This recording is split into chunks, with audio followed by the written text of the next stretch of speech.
Om Swastiastu, pemirsa Balik TV dimanapun Anda berada, kembali saya Nyoman Winata, redaktur pelaksana harian Bali Pos yang menjumpai Anda dalam Bali Pos Talk.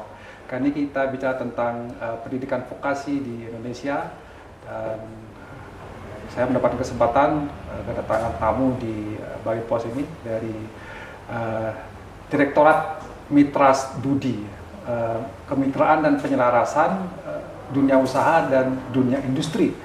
Kalau bahasa kerennya link and match, yang berada di bawah Menteri Pendidikan dan Kebudayaan dan Riset Teknologi. Ada Bapak Uuf Bradjawidagna, kita sapa dulu.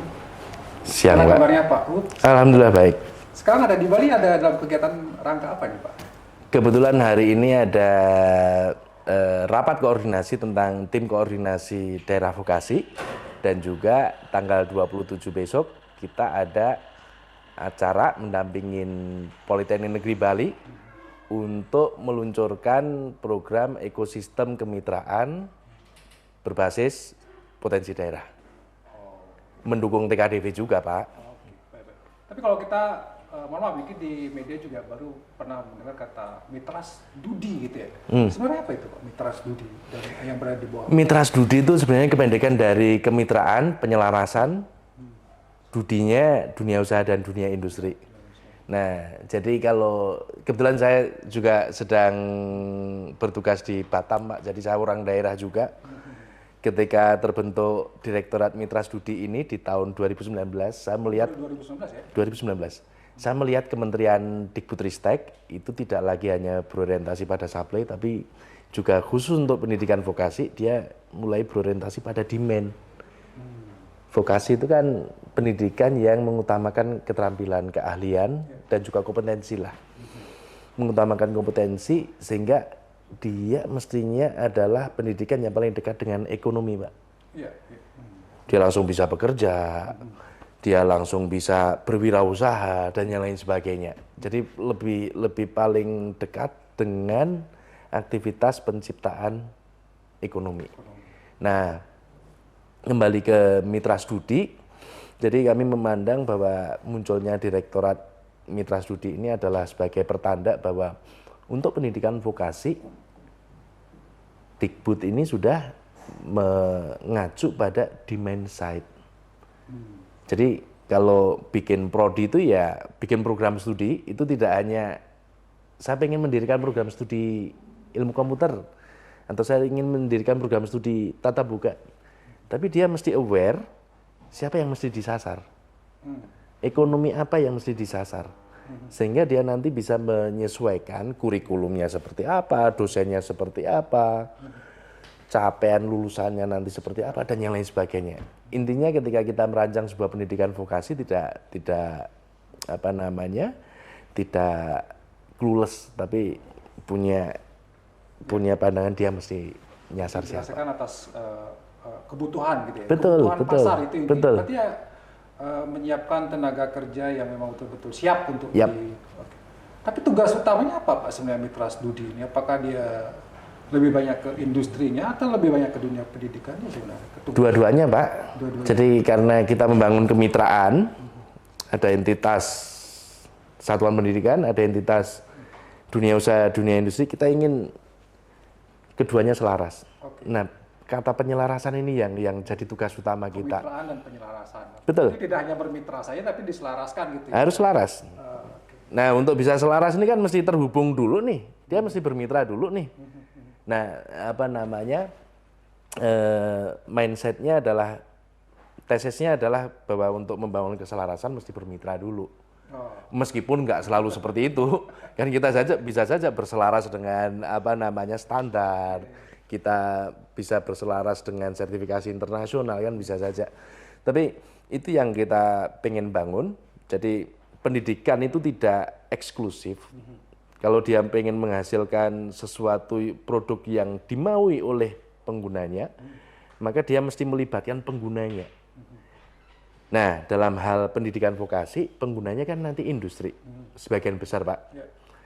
Nah, karena itu industri mesti mau ikut serta dalam proses pembelajaran. Proses pembelajaran. Oh itu nggak betul, proses Anda mestinya nggak ngacu standar itu, mestinya ngacu standar ini. Nah keterlibatan seperti itu yang sekarang ini sedang kita upayakan. Bahkan di banyak kasus kita lagi mendapati nih Pak, gerakan di mana industri itu mau turut serta dalam berbagai proses pembelajaran. Mulai dari setting up alat, ngirim dosennya, mereview kurikulum, terlibat untuk membangun standar dan yang lain sebagainya. Banyak Pak, lagi jadi gerakan ini.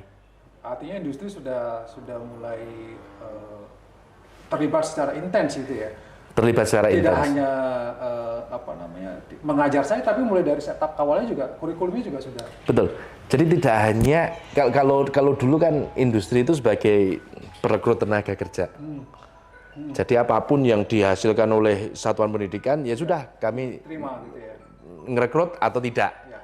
Tapi sekarang modelnya adalah Anda membuat memproduksi lulusan, kami terlibat. Itu tonnya industri Pak sekarang.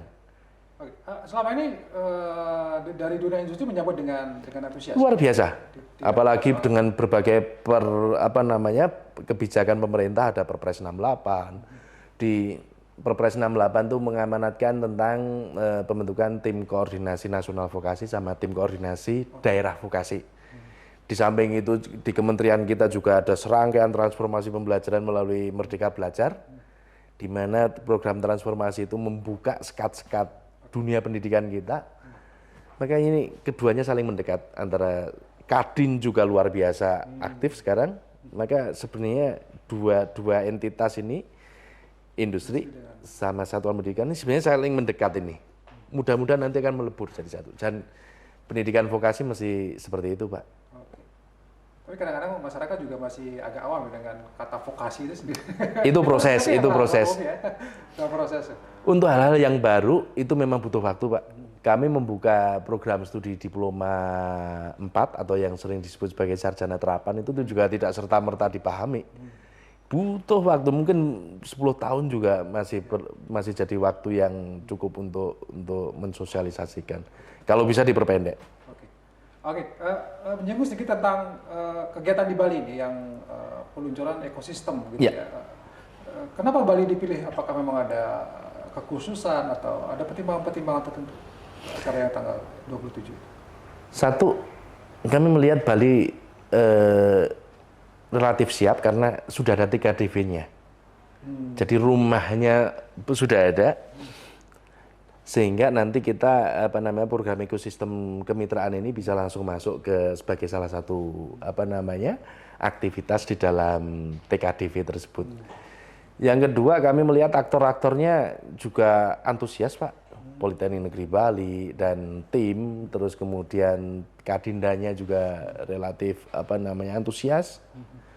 Jadi kami nggak punya alasan lain untuk tidak melaksanakan program ini di Bali dengan cepat. Ekosistem kemitraan. Betul. Bentuknya nanti apakah dalam bentuk ada riset tertentu, kemudian goalnya apa Pak? Jadi ini programnya 3 tahun. 3 tahun ya? 3 tahun, 2 hal yang kami inginkan. 3 hal. Yang pertama adalah workforce planning, perencanaan tenaga kerja. Oh iya. Kemudian ada innovation planning, perencanaan inovasi. Itu 2 output ini dihasilkan di tahun pertama. Tahun kedua dan ketiga itu nanti adalah implementasi dari perencanaan inovasi ini. Pada dasarnya ini adalah dana dari PLPDP yang ditujukan untuk inovasi. Tapi kita nggak mau inovasi ini dilakukan berdasarkan jalan sunyi seorang dosen Pak. Kami pengennya ini adalah benar-benar inovasi yang memang dibutuhkan oleh daerahnya. Karena itu kita pengen ada innovation planning. Nah innovation planning ini kan nggak mungkin bisa dibuat kalau agenda ekonominya nggak terdefinisi terlebih dahulu. Dan untuk bisa mendefinisikan agenda ekonomi kan Politeknik Negeri Bali mesti kerjasama dengan entitas-entitas yang lain. Ketika dia bekerja sama dengan entitas-entitas yang lain, kemitraan tumbuh Pak.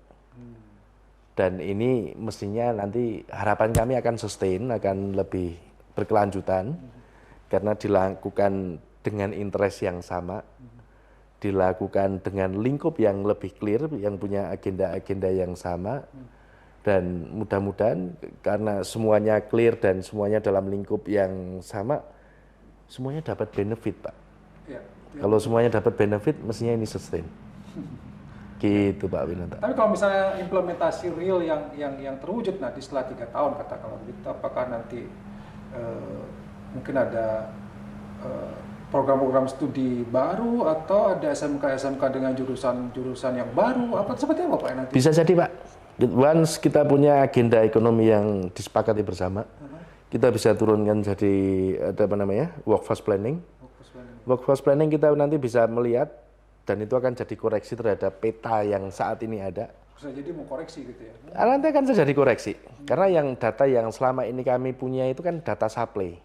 Kami punya Pak SMK dengan keahlian apa, berapa sumber dayanya itu kami punya. Oh, iya. Tapi untuk mendapatkan judgement bahwa oh ini SMK bidang ini kelebihan atau enggak, perlu apa enggak gitu ya? Perlu atau enggak, atau bahkan ada SMK yang perlu kita bentuk baru, itu kan kita belum punya instrumen untuk menyatakan itu. Paling ada tracer study. Kami sekarang punya tracer study. Itu yang penelusuran lulusan. Jadi misalnya prodi A itu lebih banyak yang nganggur atau enggak, waktu tunggunya berapa lama. Kami punya. Tapi instrumen itu kan menceritakan masa lalu. Betul. Untuk masa depan kita perlu bersepakat, Pak. Makanya media jadi penting, Pak. Iya. Karena Bapak tadi mengamati tumbuh kembangnya Bali sampai saat ini, dan saya yakin Bapak punya kepakaran untuk memprediksi ke depan Bali seperti apa. Apa yang dibutuhkan oleh Bali sebenarnya? Exactly, Pak. Iya. Exactly, Pak. Kalau menerawang, kalau menerka sendirian kan mungkin banyak salahnya ya Pak ya. Tapi kalau yang menerka banyak orang, media, akademisi, pemerintah, ya kalau ya salah bersama-sama. Tapi dugaan saya kok makin akurat. Nanti berarti akan melibatkan banyak stakeholder. Harus Pak. Politeknik Negeri Bali nggak boleh jalan sendirian. Oh, yang leading sektornya nanti Politeknik Negeri Bali. Betul. Nggak boleh jalan sendirian. Sektor pendidikan intinya nggak boleh jalan sendirian. Message-nya adalah kita mesti kolaborasi. Sektor pendidikan mesti duduk dalam sebuah konteks. Dia mesti clear role-nya di mana dan mesti dapat berkontribusi. Nggak boleh berdiri sendiri, nggak boleh soliter lagi. Oke. Ya memang harus kita akui memang pendidikan vokasi saat ini di Bali mungkin tidak begitu dianggap punya nilai ya, dikalahkan oleh SMA. Tapi mudah-mudahan dengan cara seperti ini kemudian masyarakat lebih sadar bahwa sekolah di SMK, sekolah di perguruan tinggi yang mengedepankan keterampilan itu jauh sebenarnya lebih siap kerja gitu ya. Baik, karena sudah 15 menit Pak Uuf, silakan mungkin ada yang ingin disampaikan sebagai closing statement, penegasan harapan kepada masyarakat. Mungkin ya Bali seperti apa ya ke depan dalam konteks pendidikan vokasi ini, seperti apa kita harus menyikapi? Satu saja Pak, vokasi kuat menguatkan Indonesia. Baik, terima kasih Pak Uuf atas waktunya. Terima kasih banyak Pak Winata. Bertugas di Bali nanti apa yang akan dikerjakan mudah-mudahan ini memberikan kontribusi apa. Siap, dengan senang hati. Demikian Bali Post Talk tadi, saya ucapkan terima kasih atas perhatiannya. Satu dengan Om Santi, Om Santi. Om Santi. Terima kasih, sampai jumpa. Terima kasih Pak. Terima kasih.